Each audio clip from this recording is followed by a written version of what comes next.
Good morning guys! So ayan yung aming gate. So maglalakad kami. Tingnan namin kung ilang oras, ilang minuto kami bago makarating doon sa bus terminal. So ayan yung aking anak. Ayan. Sobra kasing malamig mga guys. Siguro hindi ko lang alam kung sobrang lamig. Kahit may araw, sobrang lamig. Parang alam mo ba yun na ilulubog ka sa ice. Parang ganun yung pakiramdam sa balat. Pero masarap naman. Parang pag nasanay ka na kasi guys na laging ganun everyday yung ng temperatura, masasanay ka rin. Ngayon kasi parang pag nag-start yung winter dito, ganun yung pakiramdam. So, iba talaga yung feeling na magi-start yung winter na nadadama mo na yung lamig sa balat mo kahit gaano pa kakapal yung damit mo. Ayan, nararamdaman mo na. Ganun ganun yung pakiramdam ngayon. Tapos may usok pa. Tapos malapit na kasi ang summer. Parang ganun bumabalik yung pag nag-umpisa yung winter. Ayan. Ayan. Tingnan niyo doon sa parang may mga ulap doon sa water sa river. Lamig. Yun yung nakakatakot dito guys kasi once na nag-frozen yung part ng katawan mo, pag hindi na yun na defrost, puputulin yung kamay mo, ganun. Putol na nga eh. Dali na. Ayan. So, siguro pag nagkatotoo na pag umalis na kami dito sa north, south naman kami pupunta. So, diba sa south, doon yung nag-i-snow talaga yung mga lupa, tsaka mga kahoy. Dito, hindi sila nag-i-snow. Minsan lang. Daming ibon. Alam mo ba, pag winter na ganito, pag walang mga dahon yung mga kahoy, nakikita mo yung So, naginto yung so, nandito na kami guys, umikot na kami. So, nakita nyo yung daan doon na pa-cross. Umikot na kami. So, ipapakita ko sa inyo yung ito yung nung nagtatrabaho dyan is Filipino. Papakita ko sa inyo yung bahay mga guys. Tala is big. Yes! Wow! Bakit nahinto yung yung video? Lamig na ng kamay ko. Grabe. Sobrang lamig talaga. Wala kasi akong gong or gloves. Hindi ako nakalagay ng gloves guys. So ayan yung yung bahay ng amo nun. Tapos yung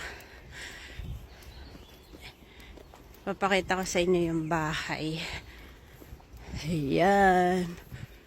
Ang dami-dami doong hindi nyo makita yung mga horses and yung, ba yung tawag dun? Yung ginagawang damit yung balat. So dito siya nakatira guys. So may bahay siyang sarili. Hindi, nakabukod siya doon sa bahay ng amo niya. Yan. Nagtatrabaho kasi yung ito itong nakikita nyo na to. Ayan.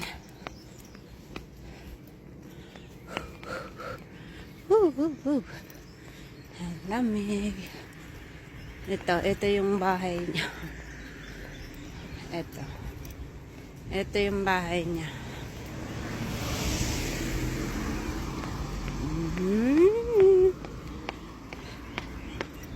So, ito. Yan yung bahay niya. Dito yung gate niya. Yan yung bahay ng boss niya.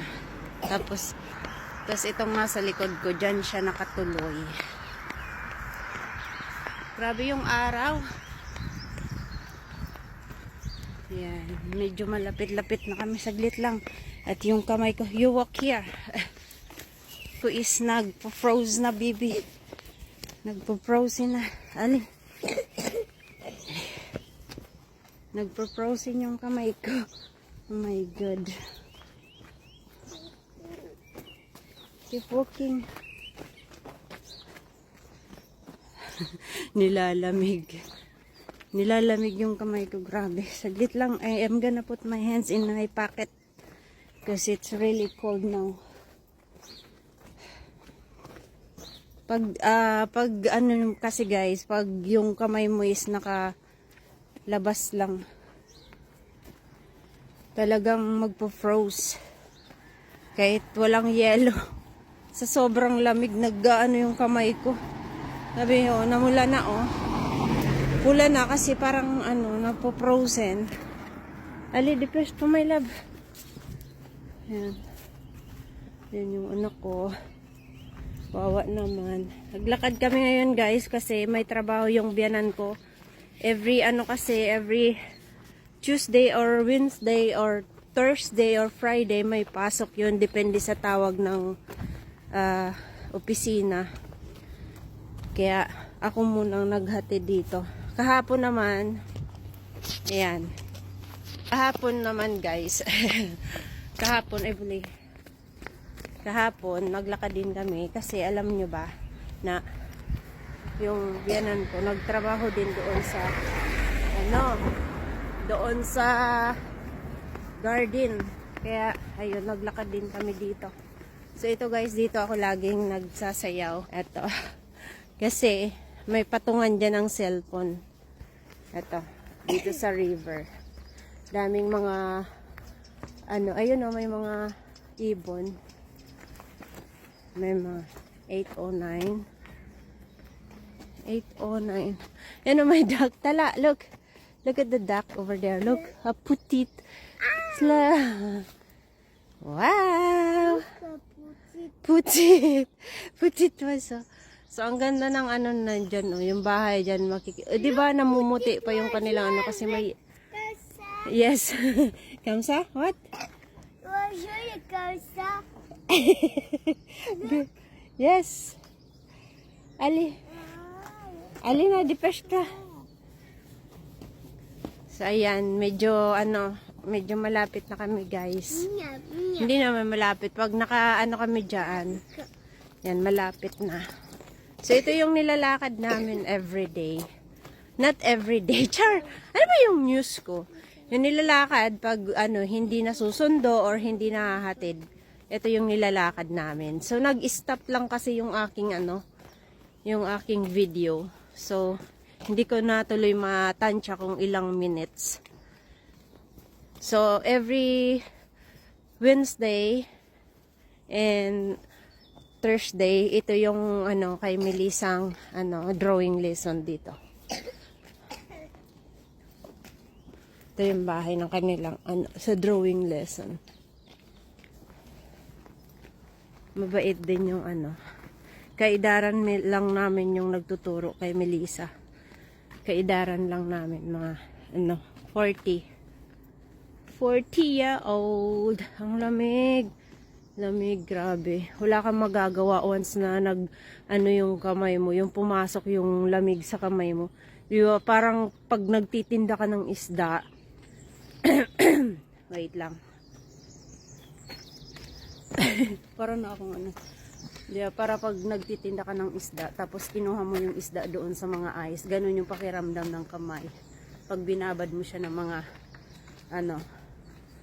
1 minute lang, ganun yung pakiramdam. So, ibabakam ko na nga. Ayay! Ayan. Ang dami ng mga flowers dito. So, yun lang mga guys, yung mga kapitbahay naman. Yung ganda ng bahay na yun dyan. Laki-laki. Tapos, parang mga walang kapitbahay. Pagod na siguro yung anak ko. Pagod. Alina, hold your hands, my love. Ay, nako. Actually, yung time ng bus niya, ang time is 8:24 a.m. No, 8:30 a.m. ang pick up doon sa bus stop. And then, ayan, naalis na sila ng 8. So, may time pa naman kami kasi 8:05. Grabe, anong 8:13 na pala. So, advance kami. Mas okay na yung advance kaysa late kasi kahit naglalakad kami parang turtle, okay lang yan. At least na-enjoy namin yung lamig.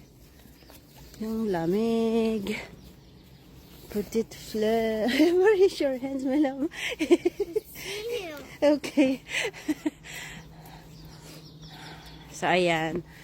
Pasensya na kayo sa video kung boring kasi tinitingnan ko lang kung ilang minutes talaga yung exact. Kaso nga, naghinto doon sa naglakad na kami ng 3 minutes and a half. Ayan, naghinto doon. So, i-add ko na lang yung video. Naghinto yung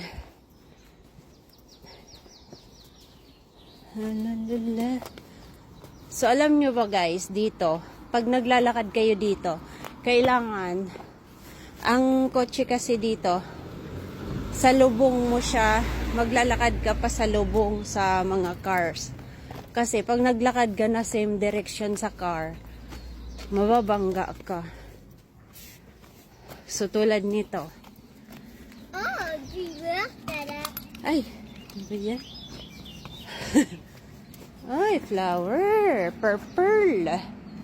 Ang cute niyan. Natutubo lang yan dyan. Ito, parang okra to mga guys. Pero ang ganda ng bulaklak niyan. Ay, ay. Ali. Si Pagrab, don't put your hands out because it's cold. Ayan. Ayan guys yung bahay ng mayor dito. Ayan o. Itong white na mga bintana. Tapos ang gate nila yung white. Diba? Malapit lang yung bahay ng mayor doon sa mayor house. Siguro may mga nagsisimba din dyan. Nakapagsimba ako dyan one time lang. Sunday. So pwede naman akong magsimba siguro Sunday. Kaso ang simba dito guys sobrang aga. So, ito yung gate ng Ito yung gate ng mayor. Pati. Tapos malawak pa yan doon sa loob. Sobrang lawak. Alam nyo ba guys, ang bahay dito, mga ganyan-ganyan lang.